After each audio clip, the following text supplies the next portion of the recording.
Lakers panalo sa NBA Cup vs Pelicans. Luka, Ayton, Reeves, rumesbak. At Luka Pinag, aanggasan lang ni Luka, mga taga-Pelicans, si Reeves nag-init gumawa ng pang-MVP stat na naman. Ang Lakers, ngayon sinelyuhan ang kanilang panalo sa NBA Cup Group Stage. Matapos durugin ng Pelicans, 118 laban sa 144, 2-0 na ang kanilang record at nakapag-bounce back na rin sila sa talo nila sa OKC.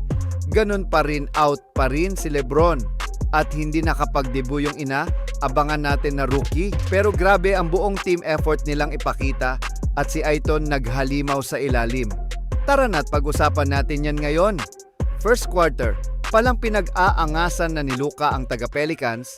Nag-umpisa ang Pelicans na may agresibong laro sa kanilang home court, pero hindi nagpatinag ang Lakers. Nag-init agad si Luka Doncic, nagpapakita ng kanyang kahusayan sa opensa. Dahil sa galing ng teamwork, nakapag-compose ang Lakers ng isang matinding 15-0 run, ang pinakamalaking lead nila sa quarter na to.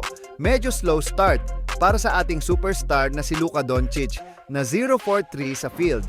Ang Pelicans, nakakuha pa ng double-digit score si Trey Murphy III. Pero ang Lakers, hindi nagpadaig at nagtapos ang quarter sa 35-15 lamang ang Lakers. Sa second quarter, dito na nag-umpisang magwala ang Lakers, lalo na si DeAndre Ayton. Parang may sarili siyang misyon sa laro na to. Nagpakitang gilas si Luka Doncic na second quarter, nagpakawala ng logo 3-pointer ang kanyang unang field goal. Leans in and scores! Little magic from Luka! At sa tulong ni Jake LaRavia, nagpasok sila ng alley-oop layups at open dunks.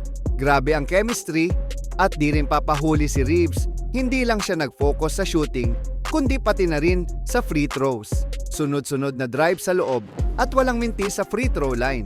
Wala pang LeBron yan, pero grabe ang chemistry na buo sa Lakers. Si Trey Murphy III ng Pelicans, mayroon ng 22 puntos.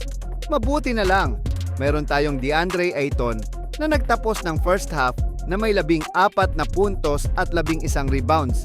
Isang double-double. Nagtapos ang first half, 65, 15 punto lamang ang Lakers. Sa third quarter, pagbalik mula sa halftime, nag-aapoy ang Lakers. Isang malupit na 11-0 run ang pinakawalan nila at walang nagawa ang Pelicans. Nagtulungan sina Doncic, Ayton at Reeves para tambakan ng Pelicans. Ang ganda ng execution, ang bilis ng transition.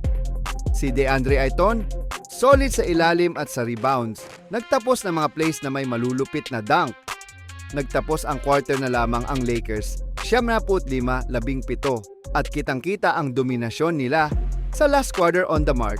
Akala natin tapos na ang laban, pero ang Pelican biglang nag-run. Pilit nilang binuhay ang laro at naging 76-78 ang score. Pero hindi nagpatinag ang Lakers at nagpaparamdam agad si Austin Reeves. Sunod-sunod na clutch shots at free throws ang pinasok niya. Isang mid-range over Jose Alvarado at isang clutch 3-pointer pinakawalan. Queen gets it out. Run! Jose pulling up. How about a triple? Got it! Ayon nagpakalma sa Lakers at nagpahirap sa Pelicans. Hindi na sila naka-recover at nanalo ang Lakers sa score na 118 laban sa 100 at 44. Isang solidong road win para sa Lakers. Mga idol, grabe ang puso na pinakita ng Lakers. Panalo sa NBA Cup Group Stage at 2-0 na ang kanilang standing sa NBA Cup. Tangkita ang ganda ng team effort nila, lalo na sina Austin Reeves at Luka Doncic. Anong masasabi nyo sa performance nila? Satisfied ba kayo sa bounce back na ginawang ng Lakers? Kung nagustuhan mo, ang video nato. Huwag kalimutang mag-follow at subscribe at i-like ang video nato para sa mas marami pang NBA updates. Hanggang sa susunod na laro, mga idol, peace out!